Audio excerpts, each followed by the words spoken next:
perubahan organisasi ya. Di sini ada definisinya. Apa itu perubahan organisasi? Perubahan organisasional bisa ya Anda sebut. Jadi organizational change itu adalah proses di mana organisasi ya itu berpindah atau bergeser ya atau bergerak dari kondisi saat ini, keadaan sekarang kepada keadaan di masa yang akan datang ya untuk meningkatkan efektivitasnya. Ya, jadi kurang lebih definisi standarnya seperti itu ya. Teman-teman bisa menangkap lah. Oh, berarti kita melakukan perubahan organisasi itu adalah supaya lebih efektif, ya enggak? Supaya bisa meningkatkan efektivitasnya. Itu aja ya. Pemahaman simpelnya seperti itu. Sama halnya dalam kalau kita refleksikan dalam konteks pribadi. Untuk apa saya berubah ya enggak? Apakah perlu saya berubah? Transformasi diri perlu enggak? Ya. Makanya di sini judulnya tadi kan ada kaitannya dengan transformasi ya. Perubahan organisasi itu bisa disebut organizational change, bisa juga disebut organizational transformation ya. Perubahan organisasi. Jadi yang namanya perubahan ya itu apa namanya? Kalau yang disengaja direncanakan ya umumnya itu memang adalah untuk menjadi lebih baik. Oke. Nah, di sini ada penekanan di sini bahwa tujuan dari perubahan organisasi ini adalah untuk menemukan cara-cara yang lebih baik ya, improve ways ya, tentang bagaimana menggunakan sumber daya ya, tentang bagaimana menggunakan kemampuan-kemampuan ya di dalam rangka meningkatkan kemampuan organisasi untuk melakukan penciptaan nilai ya. Jadi bayangan sederhananya kalau value creation ini adalah memproduksi barang ya, berarti tujuan dari proses perubahan ya di perusahaan itu atau di pabrik itu adalah bagaimana meningkatkan kemampuan untuk bisa misalnya menggunakan sumber daya lebih efisien ya enggak? Bagaimana mengurangi scrap. Scrap itu apa namanya bahan baku yang terbuang saat dilakukan proses produksi misalnya gitu ya. Kemudian mengurangi jumlah limbah yang tidak ramah lingkungan. Itu adalah cara-cara di dalam kita menggunakan sumber daya, di dalam misalnya melakukan proses produksi. Dan juga di dalam misalnya value creation yang lain ya. Misalnya bagaimana supaya rate keberhasilan di dalam proses penjualan ya, closing rate-nya misalnya naik. Yang selama ini misalnya 1 di antara 5. Jadi 20% ya tingkat keberhasilan. Untuk kalau kita mendekati 5 prospek ya calon pembeli, potential buyers, 1 di antaranya adalah yang akan closing, yang berhasil ya, yang kemudian mau membeli produk kita. Nah, itu berarti strategi penjualan yang kita harus ubah ya. Itu jadi kita jelas tahu ya goalnya. Makanya saya ketika membahas perubahan organisasi ini erat kaitannya dengan strategi ya enggak? Yang dulu di awal sudah kita bahas terlebih dulu atau kita bahas dahulu ya sebelum membahas tentang perubahan organisasi, yaitu tentang manajemen strategi. Baik. Jadi itu ya, tujuannya jelas ya. Untuk meningkatkan kemampuan organisasi ya, untuk supaya lebih efektif dan lain sebagainya. Nah, di sini juga ditambahkan bahwa tujuan dari perubahan organisasi itu ya, target perubahannya di sini. Targetnya adalah termasuk di dalamnya adalah memperbaiki efektivitas di dalam 4 hal ya, atau 4 level di sini sebutnya. Jadi efektivitas dalam bidang sumber daya manusia, ya, ini bisa mengalami perbaikan, kemudian perbaikan di bidang sumber daya fungsional, kemudian dalam kemampuan teknologikal, ya, yang bersifat teknologi, penggunaan teknologi dan sebagainya. Kemudian kemampuan yang bersifat organisasional, ini mungkin lebih banyak ke manajerial, ya. Nanti kita akan bahas satu persatu. Apa itu perubahan-perubahan di 4 area ini. Bentuk-bentuknya, ya, bentuk-bentuk dari perubahan organisasi yang terkait dengan sumber daya manusia. Yang pertama adalah investasi dalam bidang peningkatan kemampuan sumber daya manusia, bisa dalam bentuk training, ya. Jadi pengembangan sumber daya manusia. Jadi kalau teman-teman refleksikan baik dalam skala individu, ya, kita bisa melihat nih, kita itu kurangnya di mana, ya enggak? Atau kalau kita bahas tentang strategi, manajemen strategi yang di pertemuan awal-awal dulu, kita sudah membuat SWOT analysis. Ada aspek weakness di situ, ya enggak? Weaknesses, kelemahan dari organisasi. Kelemahan dari organisasi salah satunya adalah kelemahan kalau secara fungsional, ya. Kan kita masih ingat, kalau kita bicara istilah fungsi dalam organisasi atau dalam manajemen, itu terkait dengan fungsi bisnis, ya. Yang 4 itu, oke? Itu human resource, marketing, operations, dan finance. Masih ingat, ya? Nah, 4 hal itu. Jadi kalau misalnya di sini bicara tentang perubahan organisasi secara fungsional, ya berarti kan di 4 hal itu kita lakukan perubahan, ya. Nah, sekarang kaitannya dengan fungsi human resource. Human resource di sini, ya, kalau kita lihat sekarang istilahnya bukan human resource, malah, ya, sudah berkembang menjadi human capital. Jadi kalau disebut human resource itu kan hampir mirip dengan barang, ya enggak? Manusia diperlakukan seperti barang. Kita sebut material resource, sumber daya bahan baku misalnya, ya enggak? Natural resource, sumber daya alam. Nah, ini kita ingin bedakan bahwa manusia itu tidak bisa disamakan dengan barang gitu, ya, atau benda mati misalnya gitu. Makanya istilahnya sekarang lebih populer, ya, di perusahaan-perusahaan besar disebutnya human capital, ya. Tapi dalam pembahasan masih kadang-kadang disebut juga istilah-istilah ini. Yang standar, ya, sudah populer terlebih dahulu. Nah, jadi kalau kita lihat skala pribadi nih, kita weakness-nya di mana? Organisasi weakness-nya di mana? Dari sisi sumber daya manusianya. Ya, manusianya kurangnya di mana? Nah, ini yang harus kita lakukan perubahan. Misal contoh, sekarang terkait dengan pandemi COVID-19. Ya, akhirnya hampir semua organisasi, ya, mau yang profit atau non-profit, ya, itu dipaksa, ya enggak? Dipaksa oleh keadaan dan lingkungan. Jadi ini sumber perubahan tuh banyak nih, ya. Salah satunya adalah kekuatan lingkungan nih. Pandemi COVID-19 memunculkan jadi memaksa, ya, setiap orang untuk go digital, ya enggak? Ya kan? Semua akhirnya terpaksa untuk go digital. Padahal go digital atau digitalization itu, ya, itu sudah muncul dari sejak lama, ya enggak, teman-teman? Ya, kesadaran, awareness, kemudian kampanye di mana-mana sudah berlangsung lama, ya enggak? Mungkin dari 5 tahun, bahkan 10 tahun yang lalu kita sudah bicara tentang kita harus go digital, digitalisasi, work paperless, ya enggak? Bekerja sebisa mungkin tidak menggunakan kertas, ya enggak? Itu sudah sejak lama, mungkin teman-teman masih SMP, ya, atau SMA mungkin sudah dengar itu semua. Tapi kita tidak jadi perubahannya mungkin kecil, sedikit yang sadar, ya enggak, tentang hal ini.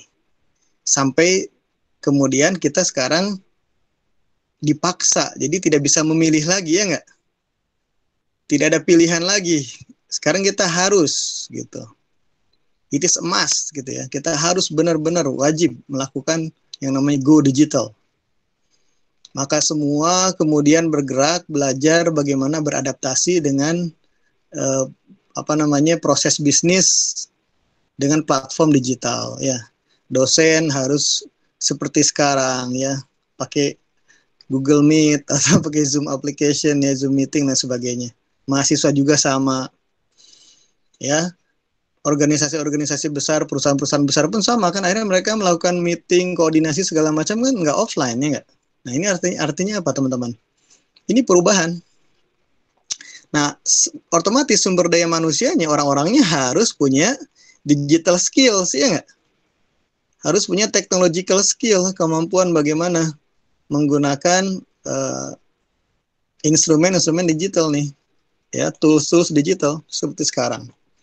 Mungkin ada sebagian orang, mungkin termasuk dosen ya, termasuk mungkin kalau mahasiswa mungkin kecil lah kemungkinannya, karena you are gadget generation ya, jadi tentu Anda semua pasti tidak akan gagap teknologi. Tapi kita semua nih yang umur-umurnya di atas 30-an, 40-an mungkin ya, apalagi atas 50, 60 ya. Itu mereka kemudian untuk meningkatkan skillnya ya, itu susah. Makanya di sini dibutuhkan investment ya, untuk bisa meningkatkan kemampuan sumber daya manusianya nih, dengan training ya, dengan pengembangan skill dan sebagainya. Dan ini penting teman-teman ya. Jadi human capital kalau dalam sebuah organisasi, bahkan sebuah negara ya, itu sebetulnya intinya ada pada human resource-nya ya enggak, pada manusianya ya enggak, teman-teman setuju enggak teman-teman? Yang paling penting manusianya. Oke, jadi pembangunan manusia inilah yang paling penting di atas semuanya ya. Di atas misalnya kita mengadopsi teknologi, kita misalnya membangun pabrik dan sebagainya. Yang paling penting adalah membangun manusianya. Makanya pendidikan itu sekarang kan 30% ya alokasi dari APBN itu. Jadi 30% uang negara kita itu dipakai untuk ke sektor pendidikan. Ya, dengan harapan apa? Supaya terjadi peningkatan kualitas sumber daya manusia ya. Nah, kita manfaatkan itu semua. Oke, jenis yang kedua teman-teman ya, dari perubahan di area human resource ya. Nah, sosialisasi para karyawan atau anggota organisasi kepada budaya organisasi ya, ini sudah kita pernah bahas di Mesi Budaya sebelumnya, bahwa supaya anggota organisasi, para karyawan itu bisa match, bisa fit ya dengan budaya organisasi, maka diperlukan metode-metode ya enggak. Salah satunya adalah sosialisasi atau penataran ya. Jadi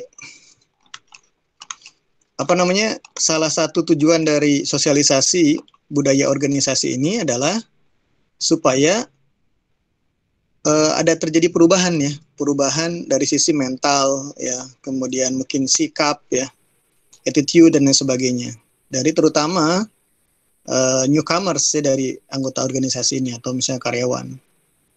Kalau misalnya teman-teman masuk ke perusahaan, misalnya Anda kerja di Google ya, nah Anda kerja di Google, mungkin awal-awal Anda itu akan mengalami cultural shock ya enggak? Cultural shock itu namanya keterkejutan secara budaya tadi, cultural ya. Karena mungkin yang Anda hadapi biasanya orang-orang Indonesia yang mungkin ya toleransi terlambat waktu ya enggak, toleransi terhadap pekerjaan yang enggak selesai masih dimaafkan sama atasan ya enggak, ya enggak apa-apa lah ya enggak, karena di kita masih seperti itu budaya organisasinya. Tapi ketika Anda bekerja di Microsoft, misalnya di Google, di perusahaan-perusahaan top companies lah ya, yang mereka itu profesionalismenya, budaya profesionalismenya sangat tinggi ya, Anda akan akan terkejut gitu, ternyata wah, yang disebut dengan profesionalisme itu seperti ini ya gitu kan, kaget ya. Nah itu Anda akan dapatkan ketika mungkin sudah masuk ke dalamnya dan mengalami tadi sosialisasi. Lihat orang lain kerja sampai mereka nggak peduli dengan jam kerja, ya nggak? Bisa jadi kan? Kalau di kita kan setengah jam sebelum pulang udah liatin jam gitu. Udah nunggu-nunggu, udah beres-beres, ya nggak? Beres-beres kan. Jadi setengah jam sebelum habis jam kerja ya, itu sebenarnya sudah nggak bekerja. Sudah pekerjaannya apa? Nungguin jam, ya nggak? Setengah jam itu. Nah, kalau di sana mungkin orang malah sampai nggak sadar bahwa jam kerja sudah habis. Tapi mereka keep working, achieving target, ya nggak? Keep achieving target, segala macam. Jadi nggak hitung-hitungan tuh, ya nggak? Tapi apa? Mereka akan mendapatkan kompensasinya dengan bonus, dengan apa. Nah, itu kenapa? Karena mungkin budaya organisasi yang berbeda. Mereka mengerjakan itu di rumah pun mereka tidak rugi gitu ya, dan sebagainya. Oke.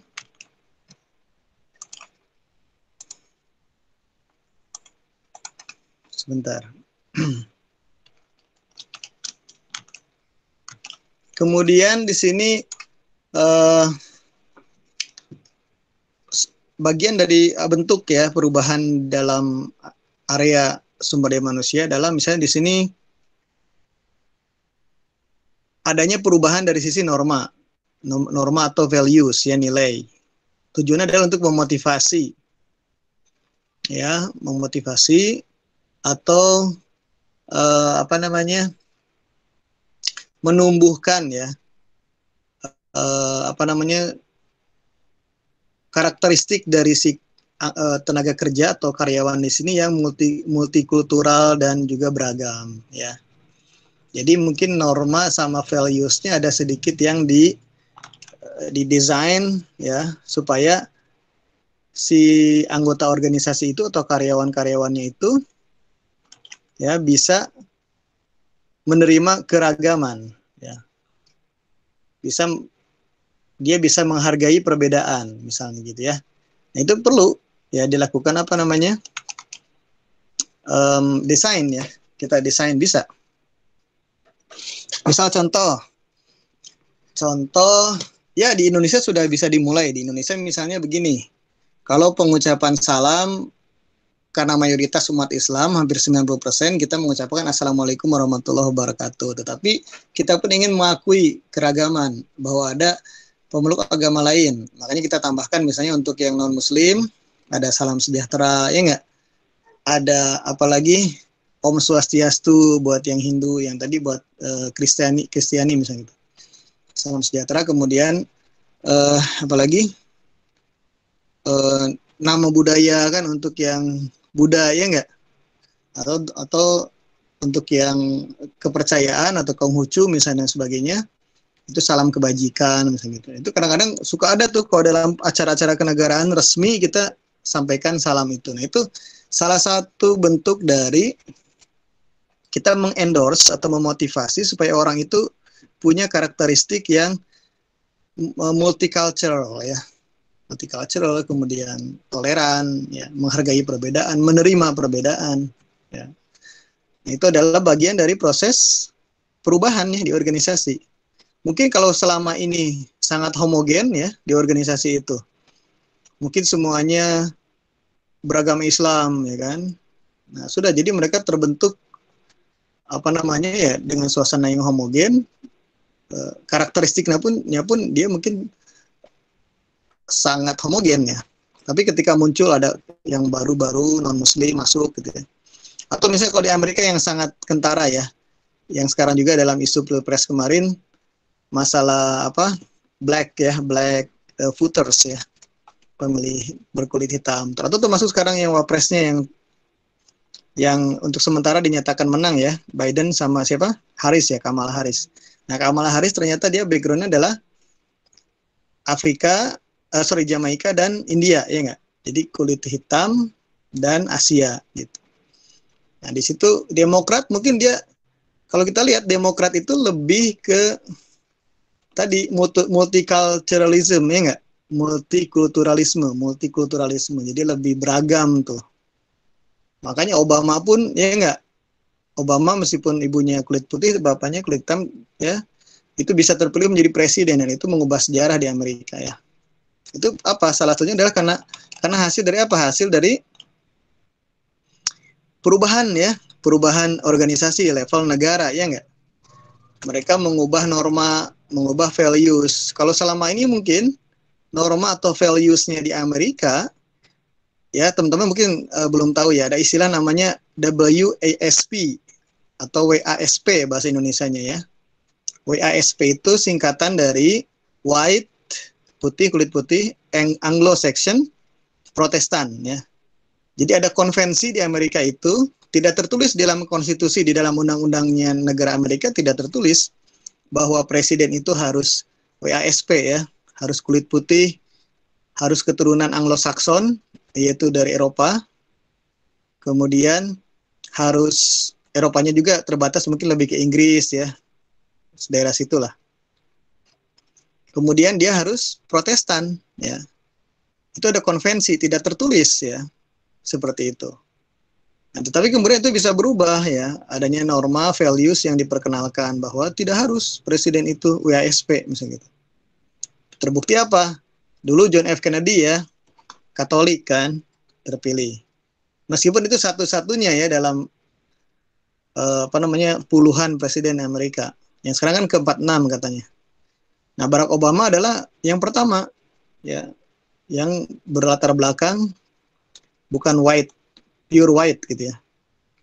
Nah, sekarang si Kamala juga itu adalah sejarah lagi, wakil presiden pertama yang non-white gitu misalnya. Dan perempuan juga. Nah, ini bagian dari proses perubahan norma dan nilai, values ya. Ini bagaimana caranya? Ini tidak mudah, teman-teman ya, perubahan seperti ini. Ya enggak? Diversity, keragaman itu adalah kenyataan, tetapi kadang-kadang kita mengingkari kenyataan, ya enggak? Di mana-mana terjadi, bukan cuma di Indonesia, ya. All around the globe lah, di seluruh dunia terjadi seperti itu. Diskriminasi, ya, rasialisme ada di semua tempat, ya, dengan bentuk yang berbeda. Makanya adalah tugas dari sebuah sistem ya, dari organisasi, bagaimana bisa membuka atau memotivasi karyawannya supaya punya mindset multikultural, punya mindset menghargai keragaman atau diversity, respect diversity, ya kan? Dan itu adalah terutama sekali tugas dari top level management. Oke? Jadi kan Anda bisa bayangkan kalau puncaknya aja presidennya, wakil presidennya sudah bisa seperti itu, harapannya kan ada trickle down effect ya, efek menetes ke bawah nih. Bawah-bawahnya nanti juga akan mengikuti ya nggak? Di level-level yang lebih bawahnya akan mengikuti ya. Oke, kemudian yang keempat, teman-teman ya, bagian dari perubahan di area sumber daya manusia adalah adanya sistem promosi dan reward ya. Sistem promosi dan reward ini untuk apa? Supaya muncul perubahan sikap juga ya, perubahan teman?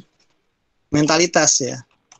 Jadi terkadang kalau tidak diberikan tidak ada perubahan lah dari sistem, misalnya sistem promosi atau reward and punishment, kita pun agak sulit untuk mengharapkan perubahan dari performance ya, kinerja.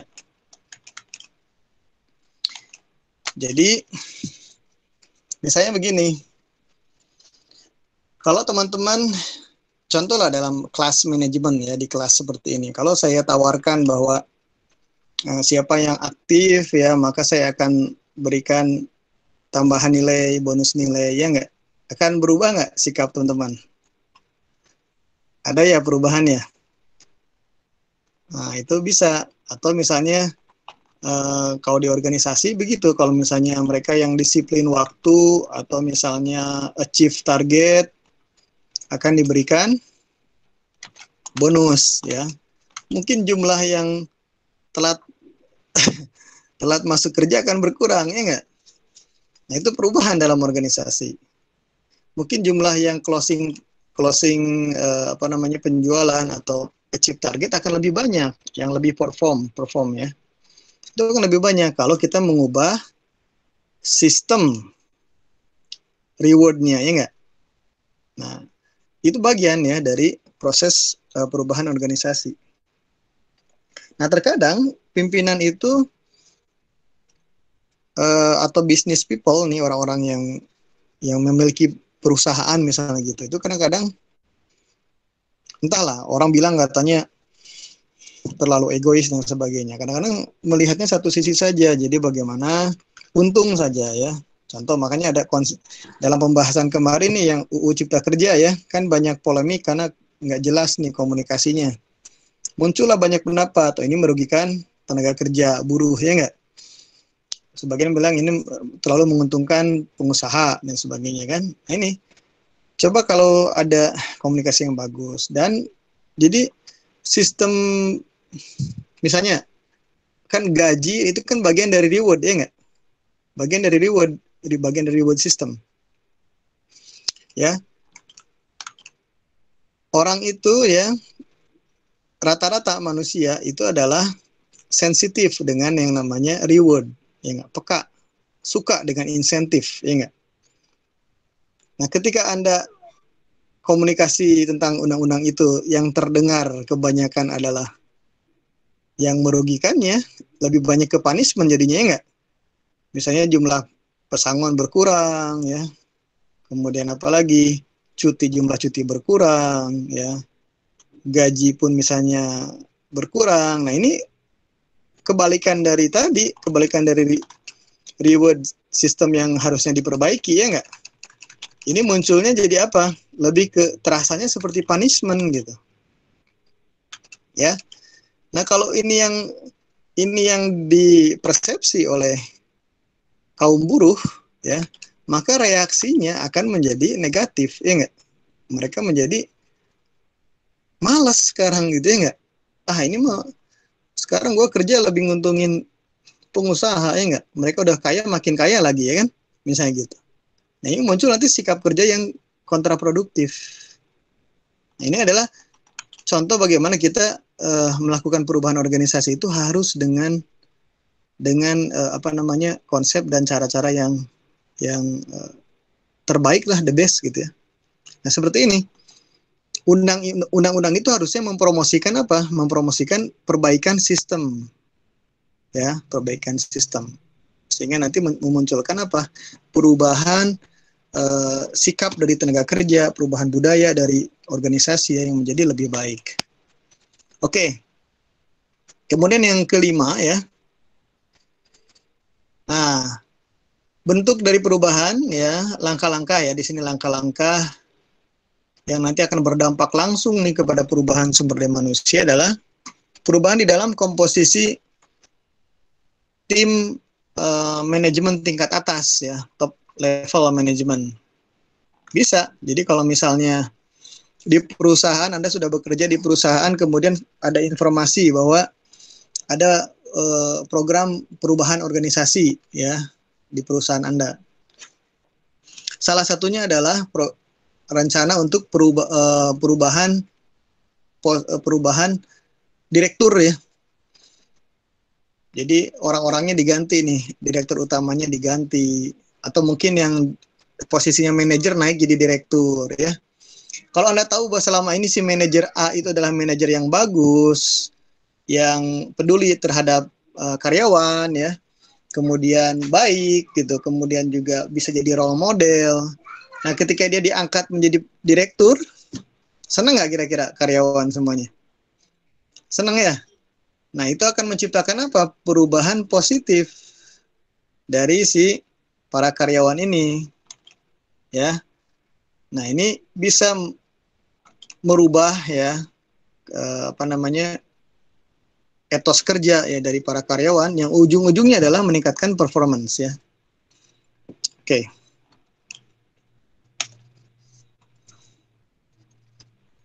Oke, sekarang teman-teman di area yang kedua yaitu secara umum sumber daya fungsional yang lain. Jadi tidak hanya sumber daya manusia saja, tapi ada juga functional resources yang lain ya, sumber daya fungsional yang lain. Di antaranya di sini dengan melakukan perubahan ya di area fungsional. Misalnya di sini jenis atau langkah perubahannya adalah dengan melakukan apa? Transferring resources to the functions where the most value can be created in response to environmental change. Oke, misalnya ya, jadi kita melakukan apa? Transfer itu di sini, misalnya sumber daya itu contohnya apa ya? Contohnya bisa manusia, bisa uang ya, misalnya gitu. Itu kita alihkan sumber daya ini atau kita alihkan atau kita salurkan ya kepada fungsi-fungsi ya di mana nilainya itu paling besar ya. Nilai di sini, value di sini kan seperti yang sudah pernah kita bahas, ketika bicara value di dalam organisasi itu bisa berarti manfaat untuk organisasi ya, ataupun manfaat value untuk siapa? Untuk stakeholder yang lain ya, termasuk customer, termasuk investor, termasuk government, termasuk lingkungan ya. Jadi ketika kita bicara value creation, penciptaan nilai ya, value added, nilai tambah, itu konsepnya yang teman-teman perlu pahami ya. Apa konsepnya? Terkait dengan manfaat ya. Nah, manfaat ini bisa profit, bisa ya, manfaat secara finansial. Oke. Nah, kita lihat di sini nih bagaimana supaya kita menyalurkan sumber daya itu di sini ya untuk menanggapi perubahan lingkungan. Misalnya contohnya ya teman-teman, transferring resources to the functions where the most value can be created in response to environmental change ya. Oke, misalnya contoh, kalau kita lihat ada perubahan lingkungan, environmental change, misalnya bahwa kita harus, kalau teman-teman bekerja di perusahaan yang memproduksi barang ya, kemudian nah produk yang Anda hasilkan ini menggunakan material bahan yang diawasi ya, dia punya dampak kepada lingkungan. Oke.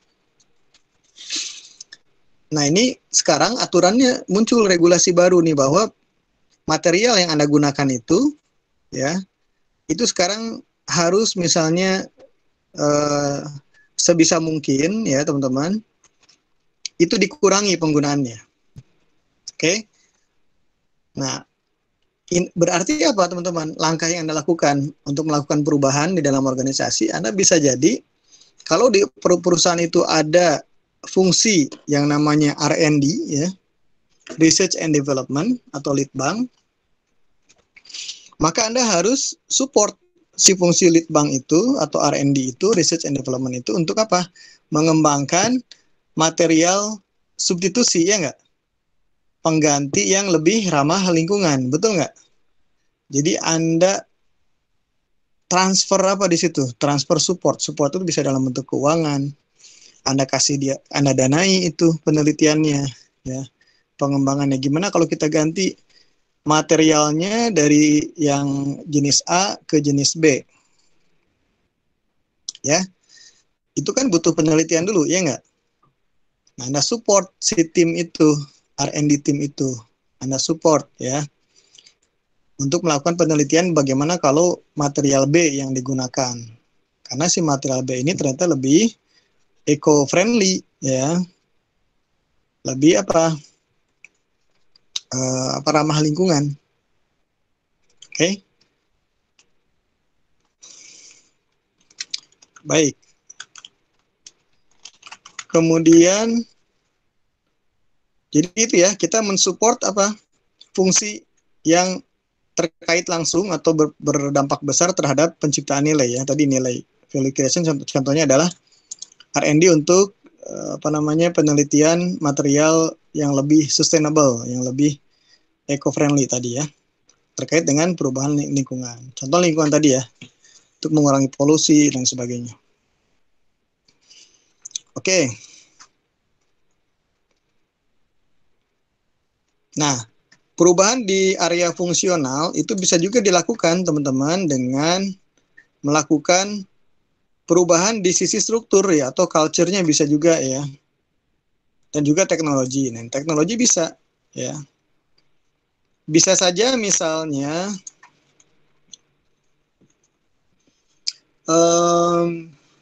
dari sisi teknologi misalnya teman-teman ya.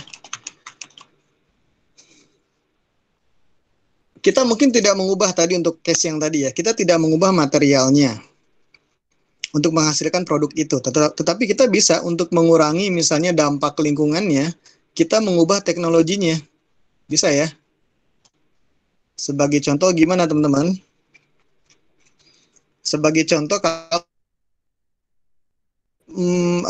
ada sekarang mesin produksi yang kita gunakan itu berbahan bakar butuh bahan bakar ya, berbahan bakar solar misalnya ya nggak, ya kan kebanyakan mesin-mesin kayak kompresor ya, generator ya, itu kan rata-rata berbahan bakar solar ya nggak, genset ya nggak, genset yang dipakai di gedung-gedung ya nggak teman-teman, itu kan rata-rata berbahan bakar solar ya nggak. Nah solar ini ternyata secara dampak lingkungannya ternyata lebih buruk ya nggak, lebih berdampak lingkungan lah gitu. Nah, kalau misalnya ada teknologi baru, ada mesin produksi yang dia berbahan bakar, misalnya yang lain yang lebih ramah lingkungan ya. Kalau paling memungkinkan ya, misalnya dia dengan listrik misalnya, atau dengan berbahan bakar gas gitu ya. Bisa aja kan dengan gas. Nah, itu misalnya ternyata lebih ramah lingkungan. Nah, Anda bisa ubah teknologinya, berarti Anda ubah ya. Gitu.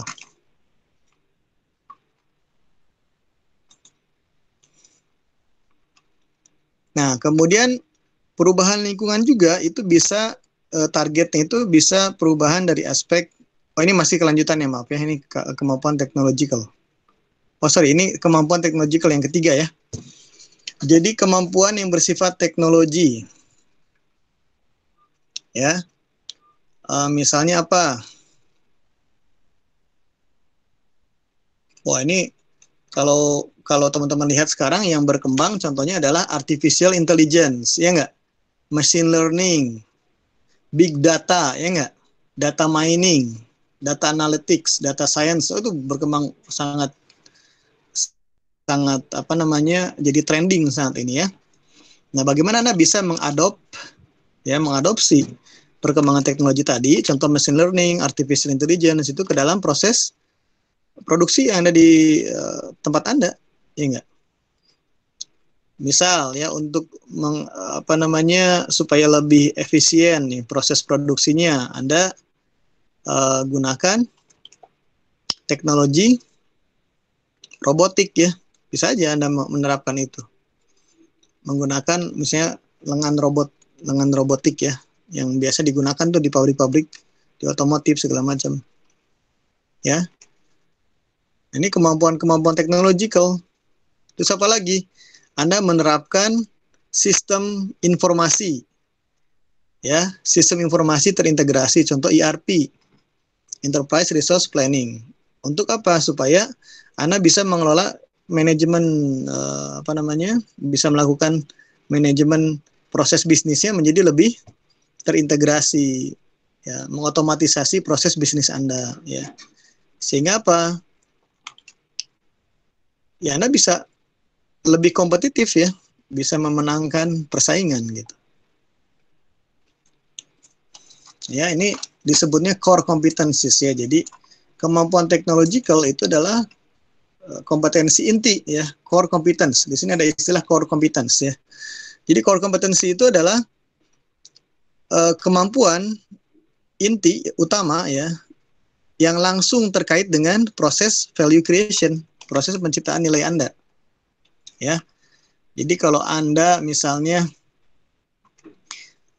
perusahaannya adalah menghasilkan uh, apa memproduksi misalnya mobil ya, mobil berarti kan semua bagian, semua proses yang terkait langsung dengan memproduksi mobil ini atau produk ini itu adalah disebut core competence ya, kompetensi inti atau kompetensi utama. Ya. Dari seluruh proses yang ada di dalam value creation itu. Oke, kemudian yang keempat, teman-teman, target perubahan itu ya adalah organizational capabilities atau kemampuan-kemampuan yang bersifat organisasional ya. Ini tadi saya bilang lebih banyak terkait dengan manajerial ya. Jadi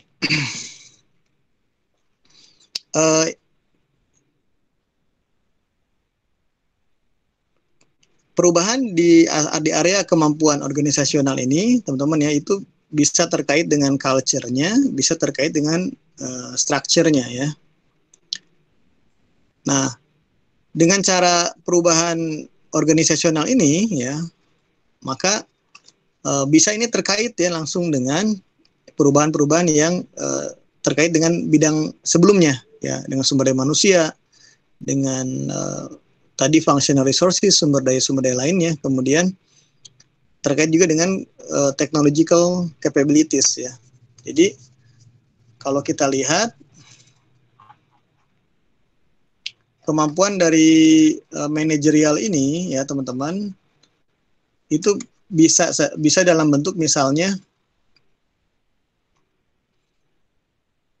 contoh ya, contoh. Kalau di sebuah organisasi misalnya terkait dengan organisasi ya.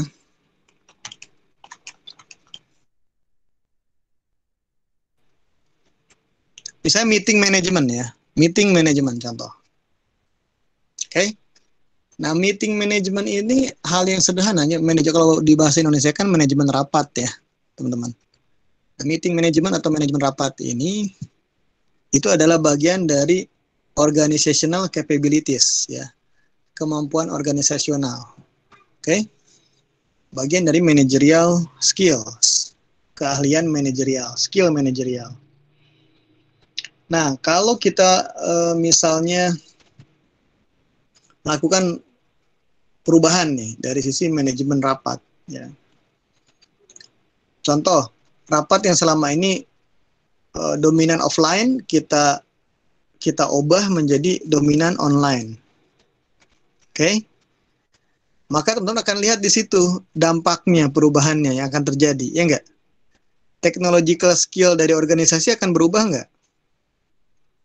Berubah ya enggak? Semua dipaksa untuk belajar tentang bagaimana rapat online. Yang tadinya di HP-nya atau di laptopnya tidak ada aplikasi untuk rapat online, ya, online meeting, sekarang menjadi ada.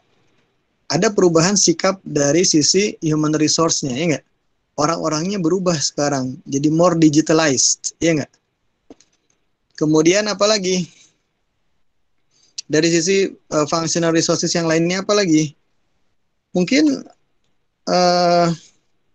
bisa jadi teman-teman ya, nanti investasinya tidak lagi ke barang-barang fisik, misalnya memperbesar gedung ya, memperbesar ruangan, enggak, karena nanti mungkin boleh jadi setelah pandemi, misalnya contoh setelah pandemi COVID-19 ini, pola seperti yang sekarang kita alami bisa jadi menjadi relatively standard ya, jadi permanen nih, dipermanenkan, bisa jadi nanti itu ada istilah WFH, WFO ya, meskipun sudah tidak ada pandemi lagi. Iya nggak? Bisa jadi kan? Meskipun sudah tidak ada pandemi, tapi nanti ada pembagian jadwal WFH, WFO. Untuk apa? Karena mungkin pada sebagian dari kegiatan, aktivitas di organisasi atau di perusahaan, ada yang tidak perlu kehadiran secara fisik, ya nggak? Ada yang bisa dilakukan secara remote. Dari rumah bisa, dari manapun bisa. Yang penting terhubung dengan internet, ya nggak? Nah, maka apa namanya, ketika ada kebijakan seperti itu nih manajerial ya, ada kebijakan dari manajemen ya, karena mereka mengadopsi ya digital skills ya, mereka kemudian memutuskan ya untuk kita meskipun awalnya terpaksa ya oleh pandemi, tapi sekarang kita coba ya kita terapkan nih konsep WFO WFH gitu kan, dipermanenkan gitu ya, menjadi bagian dari sistem kerja di perusahaan, ya enggak?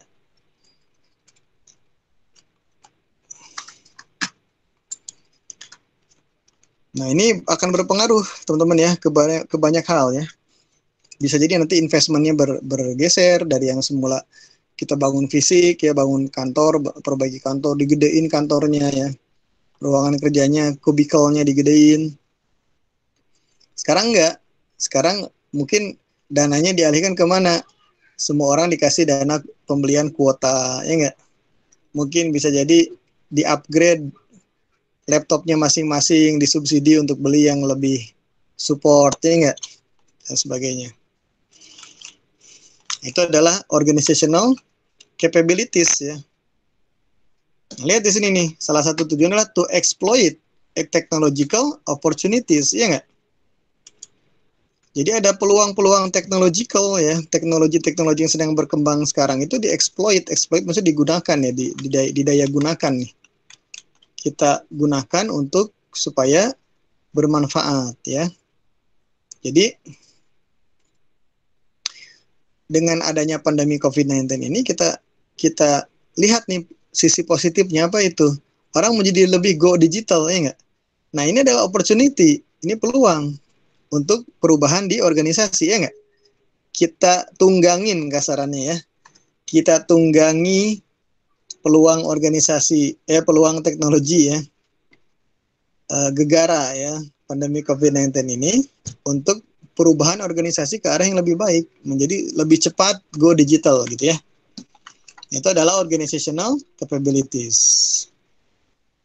Oke, sekarang kita lihat nih kekuatan-kekuatan ya atau faktor-faktor yang menyebabkan perubahan. Jadi perubahan di organisasi itu bisa banyak ya penyebabnya.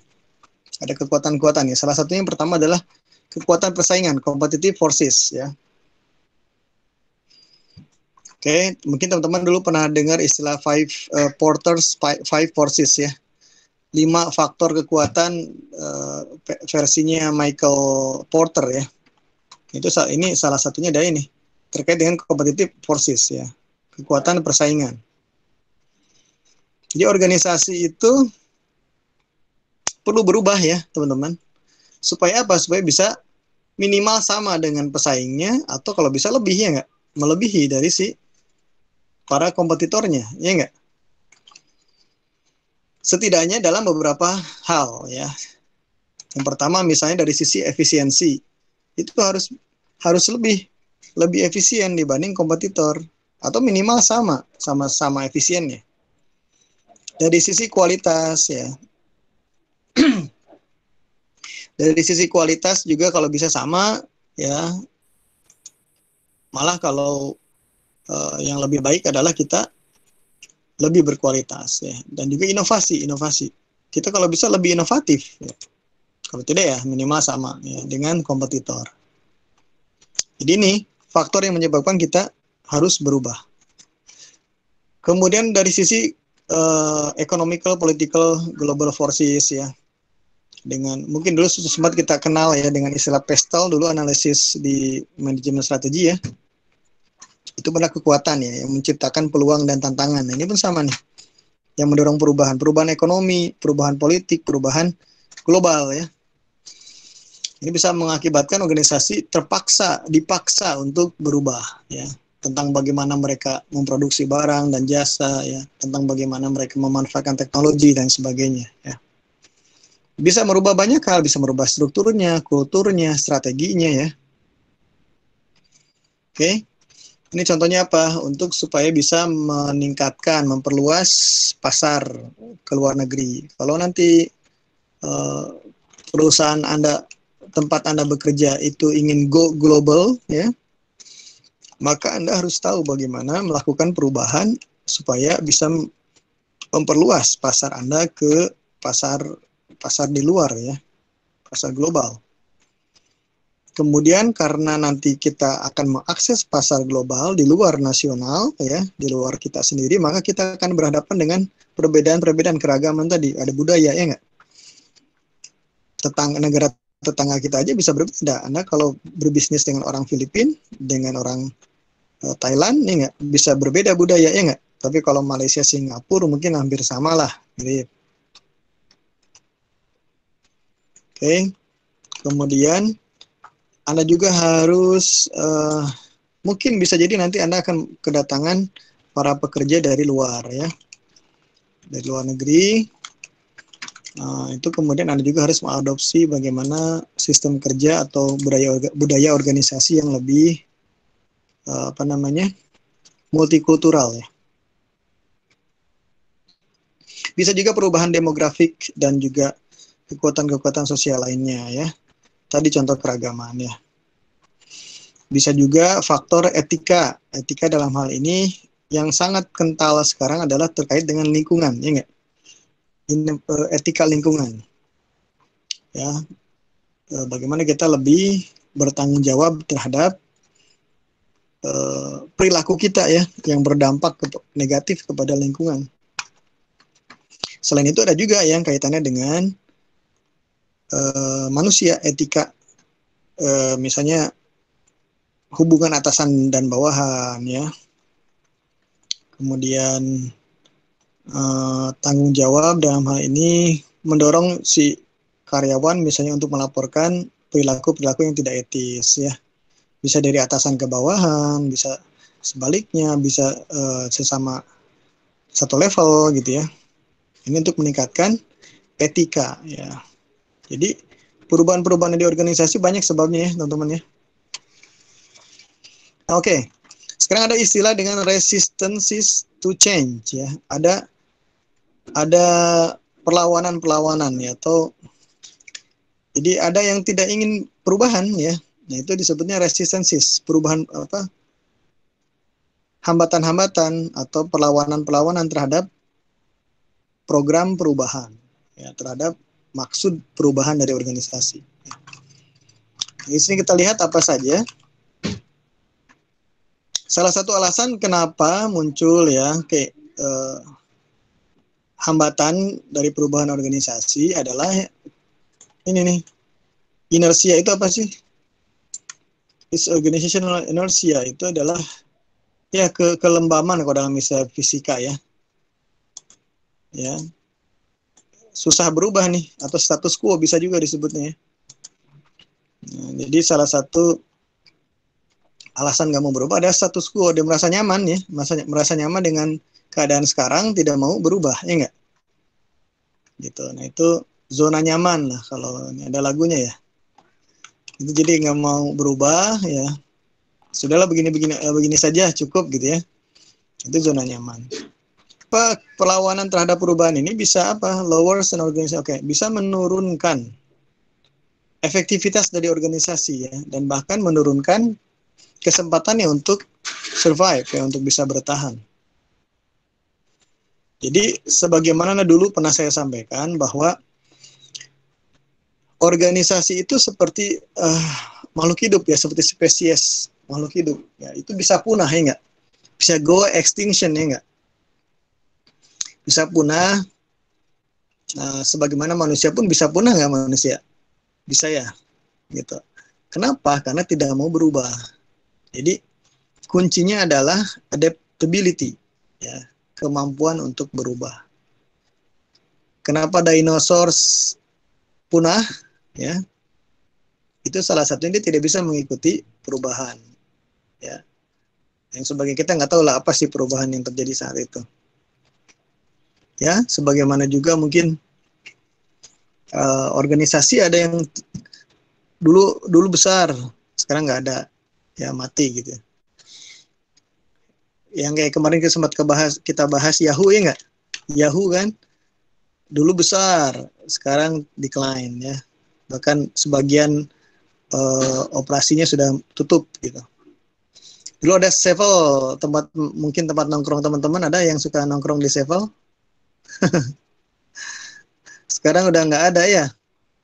Nah itu semua kenapa? Karena tidak bisa menghadapi perubahan ya. Jadi kalau organisasinya terlalu inert ya, tidak mau berubah, status quo-nya terlalu kuat, maka dia akan tergilas oleh perubahan ya. Jadi bisa survive nih. Kalaupun dia bertahan ya, by the time akan hilang juga gitu ya. Hambatan perubahan bisa berasal dari apa?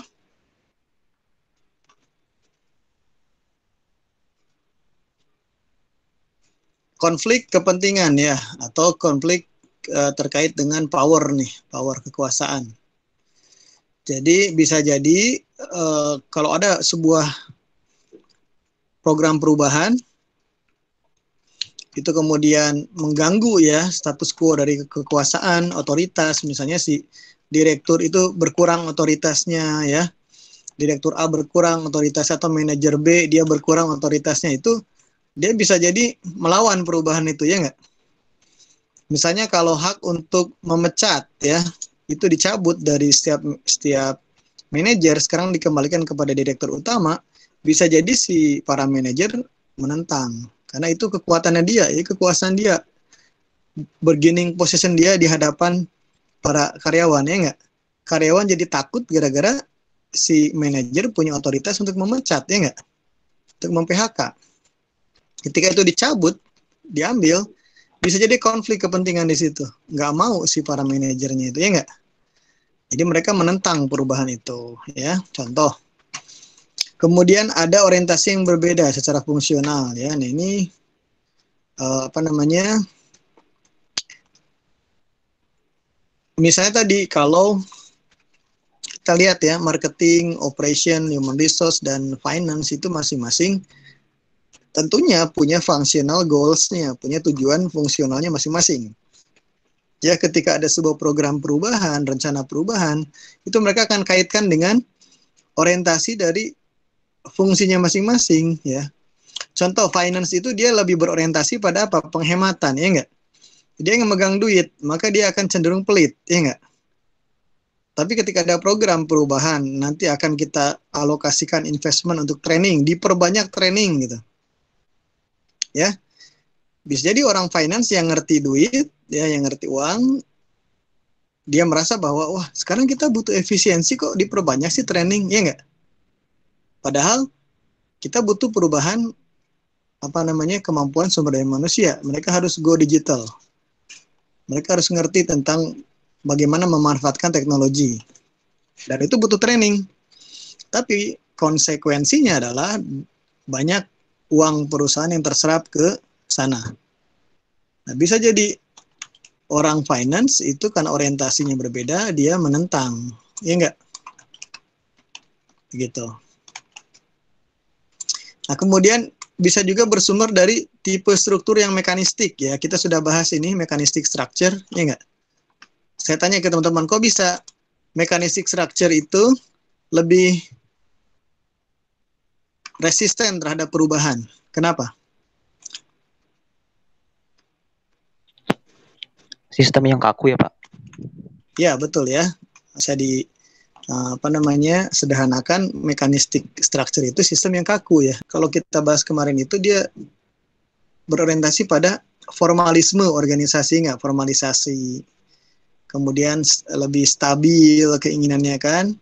Kemudian status quo ya. Nah ini karena tipe yang mekanistik ini, maka dia akan melahirkan ya perlawanan terhadap niatan perubahan ya.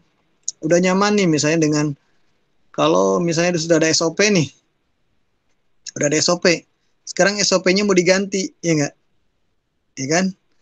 Itu aduh udah biasa pakai ini ya enggak, udah malas tuh. Atau misalnya sekarang teman-teman contoh ya, contoh teman-teman kalau misalnya sudah nyaman dengan online kelas seperti ini, ya enggak, ada yang nggak kelihatan kan, bisa jadi orangnya nggak ada di situ kan teman-temannya, nggak bisa, dia sekarang masih tidur kan, tapi dia udah habis dinyalakan nih, sudah join dengan meetingnya terus tidur kan, bisa jadi kan. Nah, itu membentuk zona nyamannya dia. Pas saya bilang kamera harus dinyalakan, wajib semua kamera dinyalakan sepanjang pertemuan. Nah, ada yang terganggu ya nggak? Sistem perubahan bisa. Itu kenapa? Karena sudah membentuk zona nyaman, stabil. Atau misalnya eh, kalau misalnya teman-teman sekarang diminta untuk membuat video, tugas itu semuanya dalam bentuk video, ya akan terjadi resistensi ya nggak? Ini satu school saya udah nyaman begini kok, udah enak lah gitu. Samanya kalau karyawan pun sama gitu ya. Karyawan pun sama, dia sekarang pekerjaannya harus paperless, harus digital based ya. Tidak lagi menggunakan kertas. Jadi dia harus setelah dikerjakan dia convert ke PDF atau ke kemudian diupload di email ya, atau disuruhlah semuanya pakai Google Drive. Wah, bingung ya nggak? Apaan tuh Google Drive ya nggak? Sekarang harus ada sharing file misalnya, sharing folder. Semua bisa mengerjakan barang-barang satu file bersama ya pakai Google Drive. Nah, mereka yang mekanistik yang selama ini stabil status quo pakai SOP yang lama gitu, itu berubah semua ini jadi ngapain sih capek-capek gitu, ngapain sih ribet-ribet ya kan pakai Google Drive. Padahal kalau sudah terbiasa, Anda menjadi dibantu, menjadi tidak ribet ya nggak? Tidak butuh printer ya nggak? Anda tidak butuh ngisi tinta printer ya nggak? Ada masalah kadang-kadang cetakan yang nggak bagus, nah segala macam. Ya, jadi budaya organisasi juga mempengaruhi ya. Jadi sumber juga nih di bawah. Oke. Kemudian resisten perlawanan terhadap perubahan itu bisa juga muncul dari grup level. Grup level itu jadi udah kadung terbentuk adanya sense of group, itu jadi rasa bersama ya dalam kelompok itu memunculkan norma kelompok, rasa melekat ya, kebersamaan di dalam kelompok ya, ada group think, pemikiran bersama dalam kelompok, ada komitmen juga ya di dalam kelompok. Jadi itu biasanya menemukan perubahan resistensi ya, perlawanan. Jadi kalau tadi lebih banyak ke skala individu ya, sekarang resistensi kelompok ya. Perlawanannya kelompok. Sudah nyaman nih mereka dengan kelompoknya, dengan status quo di dalam kelompoknya ya. Ketika ada perubahan, jadi melawan, jadi enggan untuk berubah, resisten gitu. Contohnya apa ya? Contohnya misalnya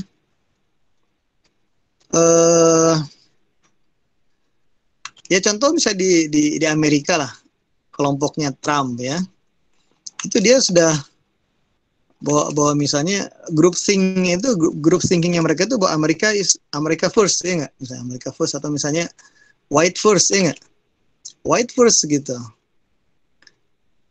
ya nggak, yang pertama itu kulit putih gitu, syarat itu group think tuh ya, sudah terbentuk. Tapi ketika muncul perubahan multikulturalisme, harus kita menghargai perbedaan, resisten ya nggak, pasti malas gitu, nggak mau gitu kan.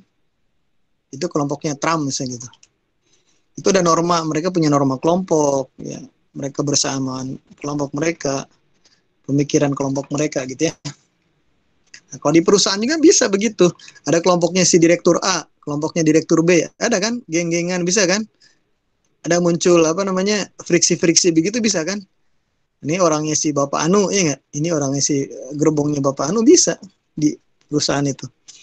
Oh, ini kelompoknya kantin B, ini kelompok kantin teknik, ini kelompok kantin rektorat, bisa nggak? Seperti itu. Mindsetnya yang ini murah banyak gitu, yang itu misalnya enak mahal, bisa jadi kan macam-macam lah. Nah, ini ada group think, ada group norms ya. Oke ya. Nah, kemudian juga bisa muncul secara individu nih, ada faktor individu yang menghalangi perubahan. Ada yang merasa uncertainty, ada ketidakpastian, ada insecurity, tidak aman nih dengan mungkin masalah dia, masalah insecure dengan banyak hal ya, bisa pekerjaannya, bisa bonusnya segala macam ya. Nah, ini contoh apa ya? Ketika tadi ya, ini contoh ya individual kayak UU Cipta Kerja ya, kalau kita lihat teman-teman ada uncertainty di situ ya nggak? Tentang misalnya masa depan dia nanti, yang terutama yang kontrak nggak, pegawai kontrak nggak, masa depan dia kan uncertain ya nggak, insecure juga, dia merasa tidak aman. Wah, saya dikontrak terus-terusan seumur hidup ya nggak? Berarti kan ada apa? Feeling uncertain, feeling insecure ya nggak, tentang dia pribadi secara individual ya. Kemudian ada selective perception and retention. Jadi persepsi tertentu ya, atau ingatan ya, retention di sini mungkin ingatan, maksudnya mungkin dia pernah punya pengalaman sehingga dia punya persepsi, punya ingatan ya tentang hal-hal di masa lalu, bahwa jika misalnya ya teman-teman diterapkan perubahan seperti ini maka dampaknya apa. Nah, itu muncul tuh, oh nanti bisa kayak gini lagi, bisa kan ya nggak? Oh nanti kayak bakal kayak pas zamannya si direktur A ya nggak? Pas zaman direktur manajer A gitu, B. Nanti bakal begitu lagi misalnya gitu. Kita jadi capek nih, kita jadi harus gini, bisa. Jadi hambatan perubahannya muncul. Oke? Okay? Atau habit, kebiasaan. Tadi habitnya mungkin ya, habitnya adalah dia pengennya nyantai ya, nyantai. Bekerja itu santai. Bisa para employees itu senangnya santai. Pas diterapkan sekarang CCTV misalnya, nanti semua dipakai dengan pendekatan teknologi nih. Ya, semua area di perusahaan, di pabrik akan dipasang CCTV ya nggak? Wah, yang tadinya orang-orang nyantai ya nggak? Ada yang bisa sampai tiduran. Sekarang jadi nggak lagi ya nggak? Sekarang diawasi pakai CCTV ya nggak bisa tiduran lagi, nggak bisa Facebookan misalnya gitu ya, nggak bisa main game ya kan? Nah gitu, itu bisa berpengaruh terhadap resistensi ya terhadap perubahan. Bisa juga berasal dari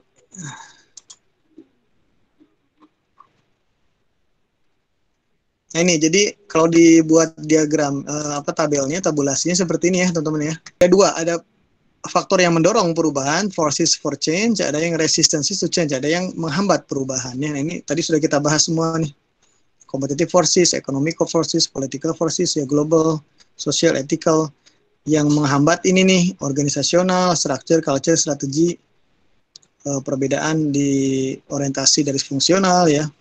Power and conflict tadi sudah, norma group level nih, norma kelompok ya, sebagainya. Individual juga sama. Oke ya.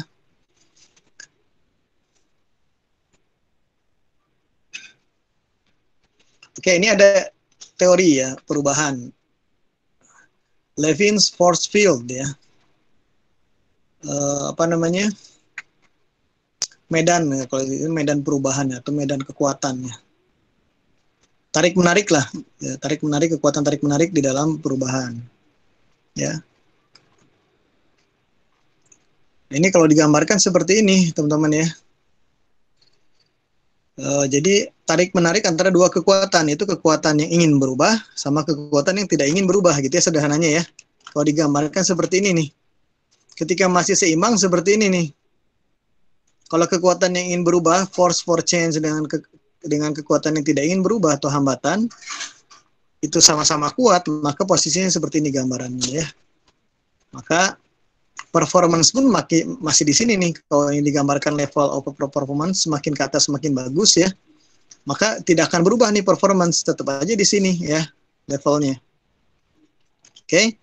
Tapi ketika kekuatan perubahan naik lebih kuat ya, dan kekuatan yang menghalangi perubahan itu berkurang ya, atau sedikit kalah, maka performance akan naik.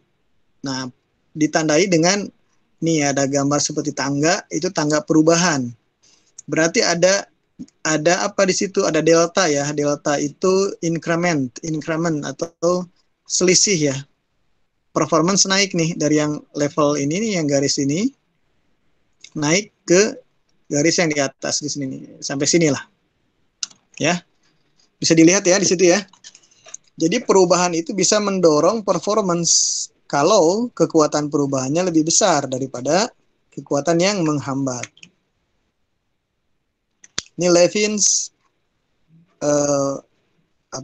force field, Levin's force field theory of change ya. Jadi kalau digambarkan seperti ini. P1, P2 mungkin poinnya, poin 1, poin 2. Posisinya, position bisa. Nah, tipe perubahan teman-teman bisa ada dua ya. Bisa yang evolusioner, bisa yang revolusioner. Evolusioner berarti bertahap, gradual perubahannya itu incremental ya, sedikit demi sedikit, dan narrowly focus. Jadi bisa jadi hanya coba dulu satu area dulu gitu ya perubahannya, atau bagian mana dulu nih yang kita ubah, ya kan? Jadi satu demi satu gitu. Ada juga yang perubahannya bersifat revolusioner. Ini pertama dia dari sisi pendekatan waktunya mungkin sudden, artinya tiba-tiba mendadak, drastis. Yang drastis itu berarti kan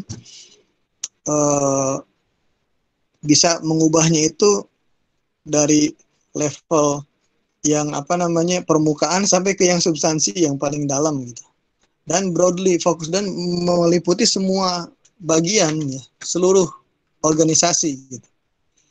Jadi revolusioner nih. Tapi semua punya kelebihan dan kekurangan. Yang evolusioner biasanya lebih lambat perubahannya ya. Yang revolusioner lebih cepat. Yang masing-masing punya kelebihan, punya kekurangan, dan tergantung mana yang lebih efektif kan gitu ya. Mana yang akan lebih efektif berarti kan memang bisa dilakukan perubahan. Percuma kan kita terapkan yang cepat, yang revolusioner, tapi tidak efektif. Boro-boro berubah, yang ada adalah semakin menentang atau terjadi tadi kekacauan ya.